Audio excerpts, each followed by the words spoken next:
Alright, so it is Tuesday, about 9:15 I think. I got a really late start. I didn't wake up till 8:30. Kind of slept in, but I didn't fall asleep till pretty late. But there's a quarter-mile trail, paved trail that leads back to an overlook, so I'm going to go take a look at that. Got my coffee. It'd be nice to have some of it with a pretty view, so I'll take a look, see what's out there. So here's the lookout. Pretty cool setup they got here.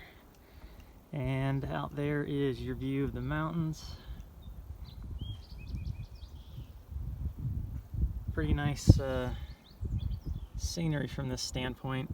And then all that dirt that you see there, that's part of the Alpha and Omega hydraulic gold mines that were in operation from the 1850s to 1880s. And you can still see the piles of dirt that they left behind. So I'm gonna enjoy this for a little bit, then walk back to the Jeep and head to Nevada City.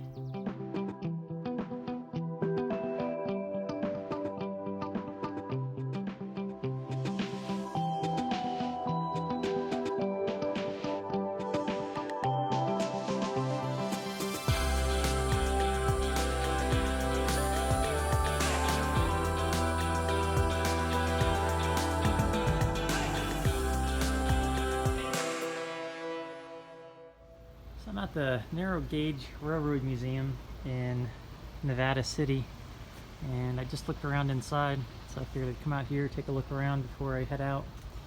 And when it comes to narrow gauge, here's a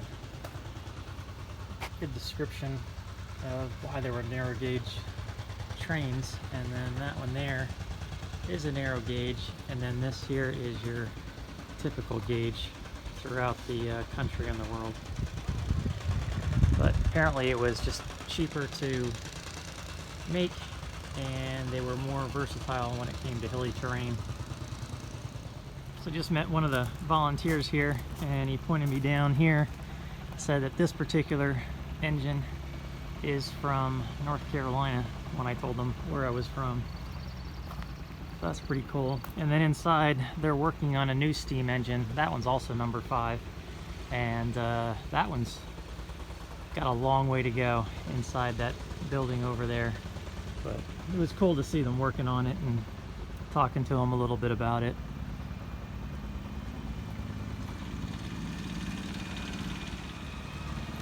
And here is the engineer compartment.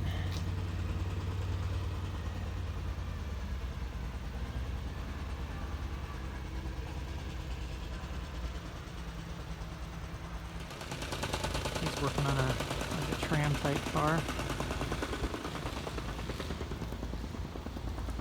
And here you're allowed to walk around the rails, check out all the different cars and engines, and just not allowed to, like I said, climb on them. And the volunteers all seem pretty nice.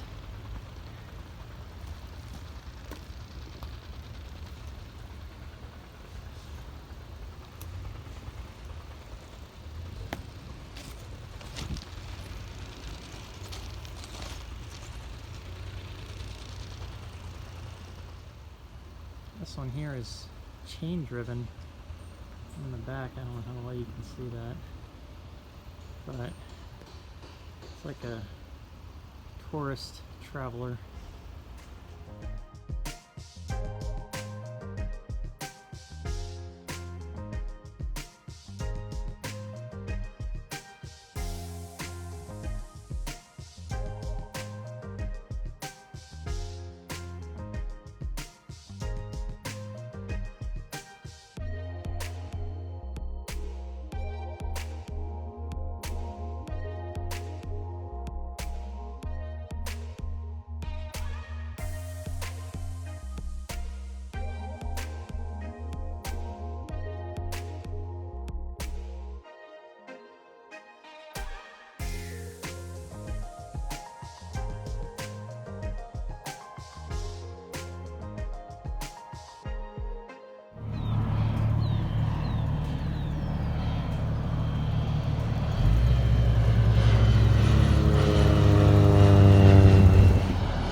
right, I made it to Lassen Volcanic Park. Kind of took my time getting here. Not too much scenery on the way, and actually through most of the forest it was just pine trees on either side or some other type of tree, and you really couldn't get any kind of nice views most of the way up here. So, but I've already been in the park. I went ahead and got a map because I want to try to figure out which trails I'm going to hike tomorrow. I'm just guessing that to get to some of the cool areas of the park, I'm going to have to hike on some trails. So figured I'd check that out. So I was at the visitor center about 4, drove around the national forest around here, launched the drone, and then tried to find a spot with a little bit of cell service. And so I found this one right here. It's at the end of another dirt road. I found this on iOverlander. Nice quiet spot, has a fire ring. Technically, well, you need a permit to light a fire. I noticed that on the way in, so I usually don't make fires anyway, and the bugs aren't real bad. And then I've got this nice creek that's running behind me, so I'll be able to hear that all night. I'm gonna get something to eat here and then try to get up relatively early tomorrow. Well, early for me is between 7 and 8 probably, and make my way, I don't know, like 5 or 6 miles from the actual park, down in kind of like in a gulch area here. But then I can figure out which hike to start first if I haven't already, and go from there. But it looks to be pretty nice. I've read some good things about it and looking forward to it. So most nights I don't really move much around. I just move the 2 boxes that I have sitting up there to the front seat, and then I've got enough space to make whatever I am for dinner, which is usually something extremely simple. Tonight it's a FEMA MRE that I have a ton of these back home. I actually bought a whole pallet of them and sold off individual components inside to pay for the pallet, and then I ended up, once I paid off the pallet, kept the rest, and now I've got lots and lots of FEMA FREs. So come in really handy traveling like this. But I've got my burner there. I'm not going to even move it to this hole here just because I don't need to, and I don't even need to move these boxes. So I've got my thermocell there. That way the stuff actually goes inside the cab a little bit, and it keeps the mosquitoes out, so that helps as well. So tonight I'm just going to open up my MRE. I'll probably use the FRH to warm it up just because it's in there, and make some coffee. So that's pretty much dinner for tonight.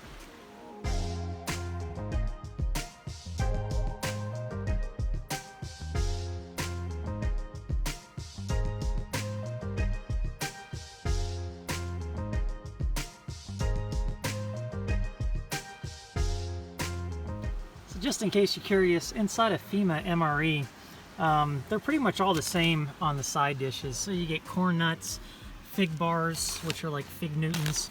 Then you get always usually apple jelly that goes along with plain crackers, and that's actually really good. This apple jelly is kind of the bomb, and I've had a lot of people try it because I've got a lot of extra of it. And they all like it, including my kids. Said it's actually really good on the crackers. So then you got the FRH, but the difference on the military one is that operates with regular water. This one operates with salt water, and they actually provide that for you. Again, these are FEMA, so they're giving these to people who are, can't use their homes, or their homes have disappeared, or it's just for emergency situations. They give away cases of these to people and families, and each one, I think, each case has 6 different meals in it, and in this particular case it's spaghetti with Italian style meat sauce. And then they also have a lemon drink, but these are pretty old. I think they're like 5 or 6 years old. So the lemon drink went hard. I don't drink that. And then the peppermint sticks to the wrapper, and I don't eat that either. I just usually throw those out. And then it comes with a spork and some seasoning and a wet wipe, I think. And then also some salt. So like I said, I got a bunch of them, and I've got actually inside the cab, and I've been eating them for the past 3 months on occasion. I've got a ton of corn nuts and fig bars that I will eat sometimes, but you get kind of tired of it after a while. I think I'm down to my last few packs. But so yeah, that's dinner for tonight. Oh, and the Skittles, they they're rock hard. Well, they're not rock hard. They're actually still soft, but they are like a Skittles bar now. But I've eaten plenty of these, and the expiration date on this one is actually February 2014. So these are 5-6 years old probably, but they're still good. I actually bring these on hiking trips when I want something sweet, and just eat them as they are. I mean, it's basically sugar, so they technically don't really go bad. I've never had a problem with them, but anyway, that's also in there.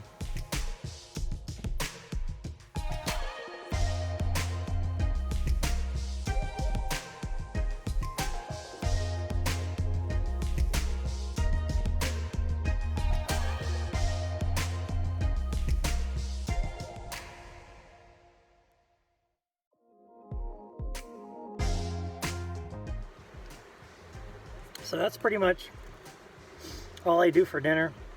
In this same space, I can do the exact same thing sitting inside the cab, and so it's easy to make dinner no matter what I do, inside, outside. I know a lot of people, you know, when they're doing stuff like this, you know, they got a campfire ring, they'll start a fire, they'll set up a chair and all that other stuff, but I don't know. I'm just as happy inside my cab editing video, or just sitting there watching a movie or looking out the window, as I am sitting out here even dealing with the non-biting bugs. But you know, like Coyote works, he has this whole thing that he sets up, his chair, his table, and I mean that's what he enjoys doing. I know it makes for a lot better viewing on YouTube, but the way I see it is the less I set up, the less I got to take down. So I actually do, excuse me, have a camp chair right there, and I could set it up and sit out here, but when I'm done with dinner, I'm just gonna clean up this and crawl inside probably, and then when I get tired I can just crawl in the bed. But yeah, I mean, when I'm out with friends camping or out with, you know, other people, then yeah, it's nice to sit around the campfire, but I just get bored really quick sitting around it without anybody else around. And I like the whole glamour setup on occasion, but I don't like to do it every time. Hardly like to do it at all when I'm alone. Actually, I think I've done it maybe twice. And last night was one of the first times that I even took my coffee and my the propane heater and went to a picnic table and made a cup of coffee, because I was overlooking a beautiful sunset. Most of the time I just do everything right here. I don't even spin out the table so that the table is in another direction. I don't put it on my back bumper like I originally designed it for, because then I have to put it back to where it's at so that I can sleep tonight. And that's, you know, I just don't want to deal with it when I don't need to. I've got space right here that's easily accessible, and it takes me less than a couple of minutes to move stuff around to get it to where I need to be. And it's already set up that tonight, when I crawl in the cab, I hardly have to move anything other than the backpacks inside to another location to be very comfortable in the back. So that's just how I do it, but it's simple, and that's how I like it.